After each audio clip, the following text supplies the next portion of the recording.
नमस्कार दोस्तों, स्वागत है आपका आज के मुख्य समाचार में, जिसमें सबसे पहली और बड़ी खबर में आपको बताएंगे कि महाराष्ट्र में पीएम मोदी की रैली पूरी तरह फ्लॉप साबित हुई। महायुति के अंदर गहराया झगड़ा आया सामने। खबर में आगे जिक्र होगा कि बीजेपी सरकार कर रही संविधान को कमजोर, हम अपने लोकतंत्र की रक्षा करना जारी रखेंगे, अखिलेश यादव का बयान। इसी के साथ खबर में आगे आपको बताएंगे कि महाराष्ट्र में चुनाव अधिकारियों ने अमित शाह के हेलीकॉप्टर की ली तलाशी। आगे जिक्र होगा कि बिहार को विशेष राज्य का दर्जा कब मिलेगा, जयराम रमेश का पीएम मोदी से सवाल। और खबर में आगे जिक्र होगा कि महाराष्ट्र चुनाव में वोट के बदले नोट का खेल, ईडी की 23 ठिकानों पर ताबड़तोड़ कार्रवाई, 125 करोड़ के लेन देन का खुलासा। दोस्तों, हर एक खबर की गहराई में आपको ले जाएंगे, लेकिन उससे पहले आपसे निवेदन की वीडियो को कीजिए लाइक और चैनल को सब्सक्राइब करके बेल आइकन दबाकर कमेंट में लिखिए जय हिंद। रुक करते हैं सबसे पहली और बड़ी खबर की तरफ।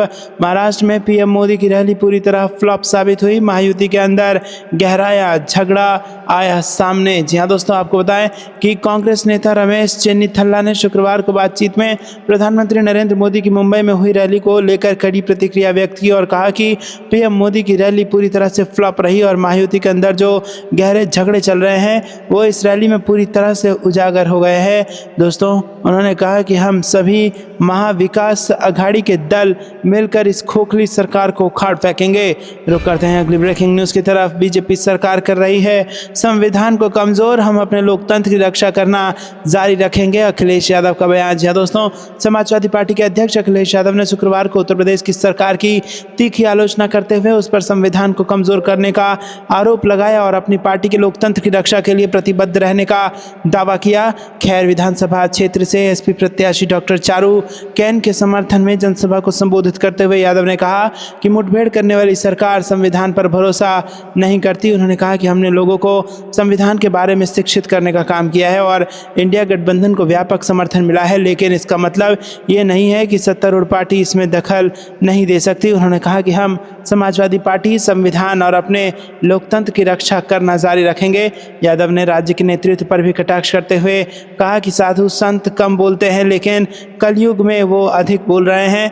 ये टिप्पणी उत्तर प्रदेश के मुख्यमंत्री योगी आदित्यनाथ की ओर इशारा थी। यादव ने कहा कि जिनके बारे में हमने सोचा था कि वो सच बोलेंगे, वो झूठ के सौदागर बन गए हैं। तो करते हैं अगली ब्रेकिंग न्यूज़ की तरफ। महाराष्ट्र में चुनाव अधिकारियों ने अमित शाह के हेलीकॉप्टर की ली तलाशी। जी हाँ दोस्तों, चुनाव आयोग के अधिकारियों ने शुक्रवार को महाराष्ट्र के हिंगोली में चुनाव प्रचार के दौरान केंद्रीय गृह मंत्री अमित शाह के हेलीकॉप्टर और बैग की जांच की। विपक्ष ने आरोप लगाया कि चुनावी राज्य में बैग की जांच के जरिए उन्हें निशाना बनाया जा रहा है। अधिकारियों द्वारा उनके हेलीकॉप्टर के अंदर बैग की जाँच करने का एक वीडियो पोस्ट करते हुए अमित शाह ने कहा कि भाजपा निष्पक्ष चुनाव में विश्वास करती है और चुनाव आयोग द्वारा बनाए गए सभी नियमों का पालन करती है। उन्होंने ट्वीट किया कि आज महाराष्ट्र के हिंगोली विधानसभा क्षेत्र में चुनाव प्रचार के दौरान चुनाव आयोग के अधिकारियों ने मेरे हेलीकॉप्टर की जांच की। भाजपा निष्पक्ष चुनाव और स्वस्थ चुनाव प्रणाली में विश्वास करती है तथा माननीय चुनाव आयोग द्वारा बनाए गए सभी नियमों का पालन करती है। और उन्होंने कहा कि हम सभी को एक स्वस्थ चुनाव प्रणाली में योगदान देना चाहिए और भारत को दुनिया में सबसे मजबूत लोकतंत्र बनाए रखने में अपने कर्तव्यों का पालन करना चाहिए। आदर्श आचार संहिता लागू होने के साथ चुनाव अधिकारी मतदाताओं को लुभाने के लिए उपहार और नकदी के वितरण को रोकने के लिए नियमित रूप से राजनेताओं के हेलीकॉप्टर और बैगों की औचक जांच करते हैं। ये घटनाक्रम सत्तारूढ़ महायुति गठबंधन और महाविकास अघाड़ी के बीच वाक युद्ध के बाद हुआ। रुक करते हैं अगली ब्रेकिंग न्यूज़ की तरफ। बिहार को विशेष राज्य का दर्जा कब मिलेगा, जयराम रमेश का पीएम मोदी से सवाल। जी हाँ दोस्तों, कांग्रेस के महासचिव और पार्टी के संचार प्रभारी जयराम रमेश ने शुक्रवार को प्रधानमंत्री नरेंद्र मोदी पर निशाना साधा और उन्होंने बिहार से संबंधित मुद्दों को लेकर प्रधानमंत्री से कई सवाल उठाए। जयराम रमेश ने कहा कि वादा देने के बावजूद बिहार को विशेष राज्य का दर्जा क्यों नहीं मिला। पार्टी के महासचिव ने जनजातीय गौरव दिवस के मौके पर प्रधानमंत्री के जमुई दौरे को लेकर भी सवाल उठाए। उन्होंने कहा कि साल 2014 में प्रधानमंत्री मोदी ने बिहार को विशेष राज्य का दर्जा देने का वादा किया था, जिसे अब तक पूरा नहीं किया गया। उन्होंने ये भी कहा कि केंद्र सरकार की बहुआयामी गरीबी सूचकांक रिपोर्ट में बिहार आज भी सबसे गरीब राज्य के रूप में दर्ज है। उन्होंने आगे कहा कि राज्य की 52% आबादी को स्वास्थ्य और शिक्षा जैसी बुनियादी सुविधाएं ठीक से नहीं मिल पा रही हैं। जयराम रमेश ने पीएम मोदी से कई सवाल किए। उन्होंने कहा, क्या प्रधानमंत्री ये बताएंगे कि बिहार को विशेष राज्य का दर्जा कब मिलेगा? क्या 1.25 लाख करोड़ रुपए का वादा सिर्फ एक राजनीतिक जुमला था? और अग्निपथ योजना से जुड़े युवाओं के भविष्य को लेकर सरकार की क्या योजना है? रुक करते हैं अगली ब्रेकिंग न्यूज की तरफ। महाराष्ट्र चुनाव में वोट के बदले नोट का खेल, ईडी की 23 ठिकानों पर ताबड़तोड़ कार्रवाई, 125 करोड़ के लेन देन का हुआ खुलासा। जी हाँ दोस्तों, महाराष्ट्र चुनाव में अब वोट के बदले नोट का खुला खेल सामने आया है। इस बाबत प्रवर्तन निदेशालय ने महाराष्ट्र और गुजरात में कई ठिकानों पर छापेमारी की। ईडी का दावा है कि मालेगांव के व्यापारी के खिलाफ मनी लॉन्ड्रिंग केस की जांच के तहत ये कार्रवाई हुई, जिसने 100 करोड़ रुपए से ज़्यादा का लेन देन करने के लिए कई लोगों के बैंक खातों का दुरुपयोग किया। मनी लॉन्ड्रिंग केस में महाराष्ट्र के मालेगांव, नासिक और मुंबई में और गुजरात के अहमदाबाद, सूरत में कुल 23 ठिकानों की तलाशी ली गई। छापेमारी महाराष्ट्र, गुजरात, उत्तर प्रदेश, मध्य प्रदेश, हरियाणा, उड़ीसा और पश्चिम बंगाल में 2500 से ज़्यादा लेन देन और करीब 170 बैंक शाखाएं जांच के दायरे में हैं। ईडी को संदेह है कि इन खातों से या तो पैसा जमा किया गया या निकाला गया है। रुक करते हैं अगली ब्रेकिंग न्यूज़ की तरफ। पोस्टर के जरिए लालू की पार्टी का संदेश, कहा भाजपा से सटोगे तो कटोगे, इन लोगों ने सबको ठगा है। पिछले 3 दिनों में 2 बार पीएम नरेंद्र मोदी के बिहार दौरे और 4 विधानसभा सीटों पर हुए उपचुनाव ने सियासी गर्मी ला दी है। पीएम ने बिना नाम लिए विपक्ष पर हमला किया। अब विपक्ष भी उनकी पार्टी को टारगेट कर रहा है। इसकी शुरुआत पोस्टर वार के जरिए की गई है। पूर्व मुख्यमंत्री लालू प्रसाद यादव की पार्टी के कार्यालय के सामने एक पोस्टर लगाया गया है। इसमें बोल्ड अक्षरों में सबसे पहले लिखा गया है कि भाजपा से सटोगे तो कटोगे। इसके बाद बताया गया है कि भाजपा ने किस तरह अलग अलग तरीके से अपने सहयोगियों और जनता को ठगने का काम किया है। ये पोस्टर राष्ट्रीय जनता दल के प्रवक्ता और पूर्व विधायक ऋषि मिश्रा की ओर से लगाया गया है। यह पोस्टर केवल राजद कार्यालय के पास ही नहीं बल्कि राजधानी के अलग अलग चौक चौराहों पर भी लगाए गए हैं। राजद प्रवक्ता ऋषि मिश्रा ने लिखा कि भाजपा वालों ने देश के युवाओं का भविष्य काटा है, देश के युवाओं को बेरोजगार किया, सरकारी नौकरी के नाम पर वादा खिलाफी की, देश का अमन चैन काट लिया, सांप्रदायिक जहर घोला है। आज जनता डर के साए में रहने को मजबूर है। इतना ही नहीं, जनता के पैसों की तिजोरी को भी काटा है। कॉरपोरेट मित्रों के हवाले देश की संस्थाओं को कर दिया। अब एक एक कर देश की सारी संपत्ति बेच रहे हैं। रुक करते हैं अगली ब्रेकिंग न्यूज़ की तरफ। महाराष्ट्र विधानसभा चुनाव, संजय राउत बोले 23 नवंबर के बाद कोई महायुति नहीं होगी, हम सरकार बना रहे हैं। जी हाँ दोस्तों, शिवसेना नेता संजय राउत ने पीएम मोदी पर हमला बोला। उन्होंने कहा कि महाराष्ट्र की जनता प्रधानमंत्री के बयान पर भरोसा नहीं करती। ये महाविकास अघाड़ी है, हम तीनों साथ हैं और महाराष्ट्र में आपसे ज़्यादा सुरक्षित हैं। उन्होंने उद्धव ठाकरे पर पीएम मोदी की टिप्पणी पर पलटवार करते हुए कहा कि जनता तय करेगी कि किसका रिमोट कंट्रोल किसके हाथ में है। संजय राउत ने कहा कि जहां तक महाराष्ट्र विधानसभा चुनाव की बात है तो मैंने पहले भी कहा है कि 23 नवंबर के बाद महायुति नहीं रहेगी क्योंकि कोई सीएम नहीं होगा। उन्होंने कहा कि वो एकनाथ शिंदे को मुख्यमंत्री नहीं बनाएंगे, उन्हें विपक्ष के नेता का पद भी नहीं दिया जाएगा क्योंकि एकनाथ शिंदे और अजित पवार से बीजेपी का काम निकल चुका है। संजय राउत ने कहा कि चुनाव के बाद हम सरकार बना रहे हैं, महायुति को बहुमत नहीं मिलेगा। रुक करते हैं अगली ब्रेकिंग न्यूज़ की तरफ। महाराष्ट्र विधानसभा चुनाव में आम आदमी पार्टी नेता संजय सिंह का बीजेपी पर हमला, कहा जनता बीजेपी की नफरत की भाषा को हराएगी। जी हाँ दोस्तों, आम आदमी पार्टी के वरिष्ठ नेता और राज्यसभा सदस्य संजय सिंह ने शुक्रवार को कहा कि महाराष्ट्र की जनता राज्य विधानसभा चुनावों में भारतीय जनता पार्टी द्वारा इस्तेमाल की जाने वाली नफरत की भाषा को परास्त करेगी। संजय सिंह महाविकास अघाड़ी के उम्मीदवारों के लिए प्रचार करने के मकसद से नागपुर आए हैं। उन्होंने नागपुर हवाई अड्डे पर पत्रकारों से कहा कि प्रधानमंत्री नरेंद्र मोदी ने महाराष्ट्र से 2 लाख करोड़ रुपए का निवेश पड़ोसी राज्य गुजरात में स्थानांतरित करके महाराष्ट्र के साथ सौतेला व्यवहार किया। उन्होंने कहा कि ये लोगों के लिए एक बड़ा मुद्दा है।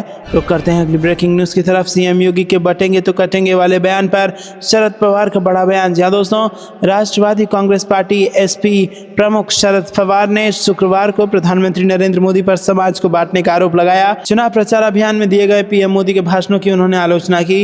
ये भी कहा कि सत्तारूढ़ गठबंधन के खिलाफ लोगों में बेचैनी, महाराष्ट्र में महाविकास अघाड़ी को सत्ता में लौटने में मदद करेगी।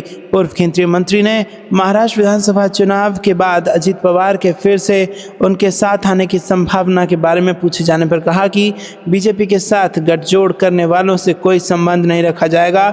महाराष्ट्र में विपक्षी एमवीए के गठन में महत्वपूर्ण भूमिका निभाने वाले शरद पवार ने न्यूज एजेंसी से बातचीत में कहा कि सत्तारूढ़ महायुति लोकसभा चुनाव में राज्य में खराब प्रदर्शन के बाद विधानसभा चुनाव को प्रभावित करने के लिए कैश ट्रांसफर योजनाओं का इस्तेमाल कर रही है। रुक करते हैं अगली ब्रेकिंग न्यूज की तरफ। मोदी सरकार हर एक हिंदुस्तानियों की जेब से लूट रही है पैसा, महंगाई पर कांग्रेस का हमला। जी हाँ दोस्तों, यहाँ पर आपको बता दें कि भारतीय जनता पार्टी ने महंगाई को बढ़ावा दिया है और खाद्य तेल सहित खाद्य पदार्थों की कीमतें आसमान छू रही हैं। आपको ये कुछ लगता है कमेंट में जरूर बताइए। वीडियो को लाइक नहीं किया तो लाइक जरूर कीजिएगा। रुक करते हैं अगली ब्रेकिंग न्यूज की तरफ। महाराष्ट्र चुनाव के बाद नहीं बचेगी सीएम योगी की कुर्सी, अखिलेश यादव का दावा बढ़ाएगा बीजेपी की टेंशन। जी हाँ दोस्तों, उत्तर प्रदेश की 9 विधानसभा सीटों पर होने वाले उपचुनाव को लेकर समाजवादी पार्टी ने प्रचार प्रसार तेज कर दिया है। इसी क्रम में समाजवादी पार्टी के राष्ट्रीय अध्यक्ष अखिलेश यादव प्रयागराज जिले की फूलपुर सीट पर प्रचार के लिए पहुंचे। इस दौरान उन्होंने सत्तारूढ़ बीजेपी की नीतियों पर जमकर निशाना साधा।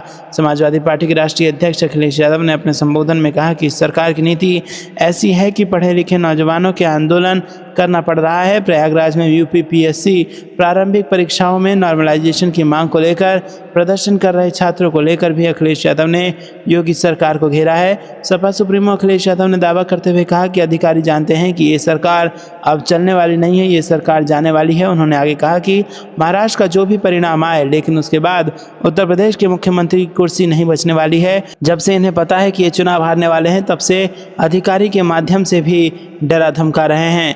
रुक करते हैं कि ब्रेकिंग न्यूज़ की तरफ। पूर्व सीएम अशोक चौहान बटेंगे तो कटेंगे नारे से असहमत, कहा चुनावी माहौल प्रभावित होगा। जी हाँ दोस्तों, भाजपा सांसद और महाराष्ट्र के पूर्व मुख्यमंत्री अशोक चौहान ने बटेंगे तो कटेंगे जैसे विवादास्पद नारे की कड़ी आलोचना करते हुए इसे अपमानजनक और अप्रासंगिक बताया है। एक साक्षात्कार के दौरान चौहान ने बुधवार को कहा कि इस प्रकार की बयानबाजी का जनता पर सकारात्मक प्रभाव नहीं पड़ेगा और इस चुनावी माहौल को प्रभावित कर सकती है। उन्होंने कहा कि भाजपा और सत्तारूढ़ महायुति का ध्यान राज्य और केंद्र के विकास पर है और नेताओं को अपनी भाषा में संयम बनाए रखना चाहिए ताकि किसी की भावनाओं को ठेस न पहुंचे। उत्तर प्रदेश के मुख्यमंत्री योगी आदित्यनाथ ने आगामी महाराष्ट्र विधानसभा चुनावों के लिए आयोजित रैलियों में इस नारे का इस्तेमाल किया था। अशोक चौहान ने कहा कि चुनाव में नारे दिए जाते हैं, लेकिन ये नारा गलत संदर्भ में है और मुझे नहीं लगता कि इसे जनता से सराहना मिलेगी। उन्होंने राजनीतिक नेताओं को अभियानों के दौरान जिम्मेदार व्यवहार करने की सलाह दी। रुक करते हैं अगली ब्रेकिंग न्यूज़ की तरफ। यूपीपीएससी परीक्षाओं को लेकर अखिलेश यादव ने कहा तंज बोले वो एक दिन में परीक्षा तक नहीं करा सकते। जी हाँ दोस्तों, समाजवादी पार्टी अध्यक्ष अखिलेश यादव ने प्रयागराज में छात्रों के विरोध प्रदर्शन से निपटने और परीक्षाओं को ठीक से आयोजित करने में विफल रहने के लिए भारतीय जनता पार्टी सरकार की आलोचना की। उन्होंने कहा जो लोग एक राष्ट्र एक चुनाव की बात करते हैं वो एक दिन में छात्रों के लिए परीक्षा भी नहीं करवा सकते। फूलपुर में एक चुनावी जनसभा को संबोधित करते हुए यादव ने उत्तर प्रदेश लोक सेवा आयोग द्वारा राज्य सिविल सेवा प्रारंभिक परीक्षा और आरओ परीक्षा अलग अलग 2 दिनों में आयोजित करने के फैसले के खिलाफ चल रहे छात्रों के विरोध प्रदर्शन का जिक्र करते हुए सरकार की आलोचना की। रुक करते हैं अगली ब्रेकिंग न्यूज़ की तरफ। सिद्धारमैया का दावा, बीजेपी ने कांग्रेस सरकार गिराने की कोशिश की, 50 विधायकों को 50-50 करोड़ रुपए की पेशकश की गई। जी हाँ दोस्तों, कर्नाटक के मुख्यमंत्री सिद्धारमैया ने बुधवार को बड़ा दावा करते हुए कहा विपक्षी बीजेपी ने उनकी सरकार को गिराने के लिए कांग्रेस के 50 विधायकों को 50-50 करोड़ रुपए की पेशकश की थी।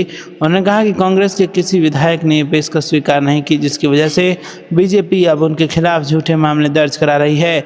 मैसूरू में मुख्यमंत्री सिद्धारमैया ने कहा सिद्धारमैया सरकार को किसी तरह से उखाड़ फेंकने के लिए उन्होंने 50 विधायकों को 50-50 करोड़ रुपए की पेशकश की। उनके पास इतना पैसा कहां से आया? क्या पूर्व मुख्यमंत्रियों BS येदियुरप्पा, बसवराज बोम्मई, विपक्ष नेता और अशोक बीजेपी के प्रदेश अध्यक्ष BY विजेंद्र ने नोट छापे?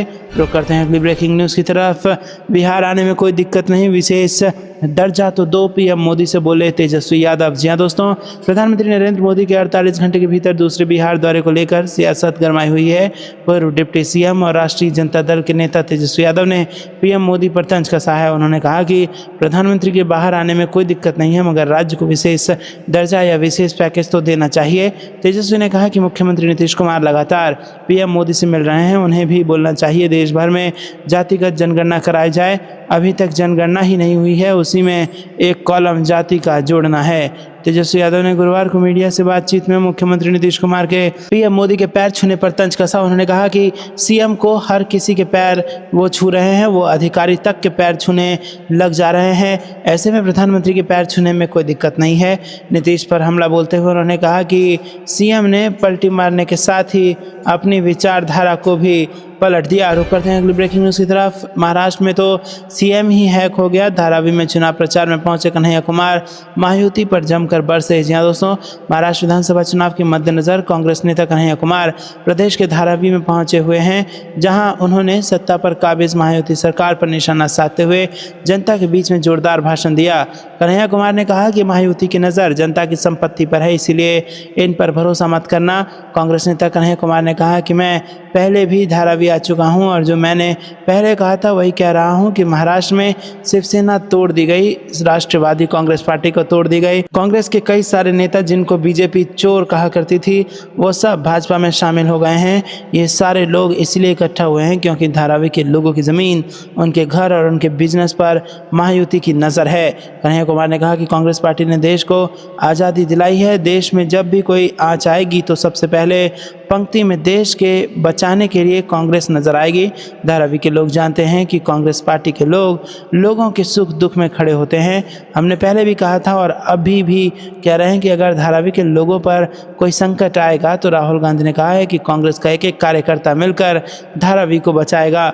रुक करते हैं अगली ब्रेकिंग न्यूज़ की तरफ। कांग्रेस ने बीजेपी पर लगाए गंभीर आरोप। विजयपुर के 37 मतदान केंद्रों पर पुनर्मतदान की मांग। जी हाँ दोस्तों, कांग्रेस के मध्य प्रदेश की विजयपुर विधानसभा सीट पर हुए उपचुनाव में 37 मतदान केंद्रों में पुनर्मतदान की मांग की है।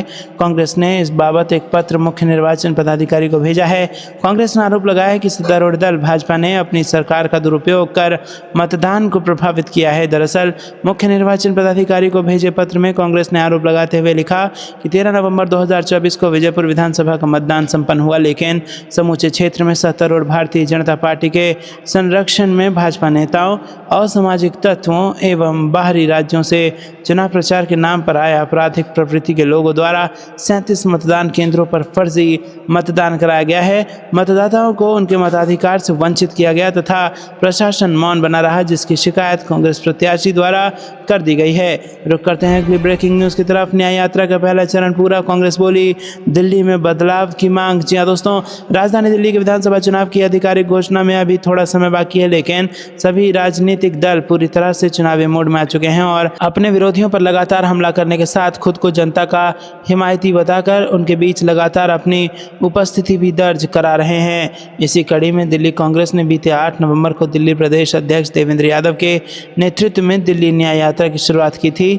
लगभग महीने भर में 4 चरणों में चलने वाले इस यात्रा का पहला चरण पूरा हो चुका है और इस दौरान कांग्रेस की इस न्याय यात्रा ने 15 विधानसभाओं को कवर कर लगभग 125 किलोमीटर की दूरी तय की है। इस दौरान कांग्रेस की इस यात्रा को लोगों का समर्थन भी मिलता नजर आ रहा है। दोस्तों, रुक करते हैं अगली ब्रेकिंग न्यूज़ की तरफ। छात्रों की मांग न्यायपूर्ण नॉर्मलाइजेशन अस्वीकार्य। प्रयागराज में यूपीपीएससी के खिलाफ प्रदर्शन पर बोले राहुल गांधी। जी हाँ दोस्तों, कांग्रेस नेता राहुल गांधी ने उत्तर प्रदेश सरकार और उत्तर प्रदेश लोक सेवा आयोग के रवैये पर कड़ी आलोचना की है। उनका कहना है कि प्रयागराज में प्रतियोगी छात्रों के साथ यूपी सरकार और आयोग का व्यवहार असंवेदनशील और दुर्भाग्यपूर्ण है। उन्होंने आरोप लगाया कि नॉर्मलाइजेशन के नाम पर परीक्षा की प्रक्रिया में गैर पारदर्शिता को स्वीकार नहीं किया जा सकता। राहुल गांधी ने छात्रों की एक पाली में परीक्षा कराने की मांग को न्यायपूर्ण बताया और कहा कि भाजपा सरकार की अक्षमता का खामियाजा छात्र क्यों भुगतें। राहुल गांधी ने एक्स पर एक पोस्ट में कहा शिक्षा व्यवस्था को ध्वस्त करने में जुटी भाजपा सरकार की अक्षमता की कीमत आखिर छात्र क्यों चुकाए। पढ़ाई करने वाले छात्रों को सड़क पर लड़ाई करने के लिए मजबूर किया गया है और अब उनके साथ पुलिस के जरिए उत्पीड़न हो रहा है। रुक करते हैं अगली ब्रेकिंग न्यूज़ की तरफ। हेट स्पीच के लिए बीजेपी जिम्मेदार, महाराष्ट्र में हार देख आरोप प्रत्यारोप पर उतरी पार्टी, इमरान मसूद का आरोप। जी हाँ दोस्तों, उत्तर प्रदेश के सहारनपुर से सांसद और कांग्रेस नेता इमरान मसूद ने भड़काऊ बयान के लिए बीजेपी को जिम्मेदार ठहराया है। उन्होंने कहा है कि हेट स्पीच के सभी नारे बीजेपी के दिए हुए हैं। IANS से बातचीत में कांग्रेस सांसद ने कई मुद्दों पर राय रखी। वायनाड में प्रियंका गांधी की जीत को पक्का बताया तो हेट स्पीच का पूरा ठीकरा बीजेपी पर फोड़ा। महाराष्ट्र कांग्रेस अध्यक्ष नाना पटोले द्वारा बीजेपी पर हमले का भी मसूद ने बचाव किया। उन्होंने कहा कि हेट स्पीच बीजेपी के लोग देते हैं, हमारी तरफ से कोई हेट स्पीच नहीं दी गई है। सारे के सारे नारे बीजेपी के दिए हुए हैं। हम चाहते हैं कि देश में सभी लोग भाईचारे और मोहब्बत के साथ रहें और हम किसी को बांटने और काटने की बात नहीं करते। हम तो तरक्की की बात करने वाले लोग हैं। कोई नहीं कह सकता है कि कांग्रेस के नेताओं ने भड़काऊ भाषण दिया है। महाराष्ट्र में बीजेपी को वोटिंग कार्ड चल नहीं रहा है, इसलिए ये लोग अब ऐसे आरोप प्रत्यारोप पर उतर आए हैं। तो दोस्तों, आपको क्या कुछ लगता है कमेंट में जरूर बताइए। वीडियो को लाइक नहीं किया तो लाइक जरूर कीजिएगा। रुक करते हैं अगली ब्रेकिंग न्यूज़ की तरफ। बुलडोजर एक्शन पर लगा सुप्रीम ब्रेक, विपक्ष ने सरकार को दिखाया आईना, फैसले का किया स्वागत। जी हाँ दोस्तों, सुप्रीम कोर्ट ने बुलडोजर एक्शन के मामले में बुधवार को अहम फैसला सुनाया है। कोर्ट ने कहा कि ये पूरी तरह कानून का उल्लंघन है। कोर्ट ने कहा कि सिर्फ किसी के आरोपी या दोषी होने के आधार पर घर को नहीं गिराया जा सकता है, घर ही उस व्यक्ति की अंतिम सुरक्षा होती है। इस फैसले पर विपक्ष के नेता ने स्वागत किया है। कांग्रेस के प्रदेश अध्यक्ष अजय राय ने कहा कि निश्चित तौर पर सर्वोच्च न्यायालय के इस फैसले का हम सब स्वागत करते हैं और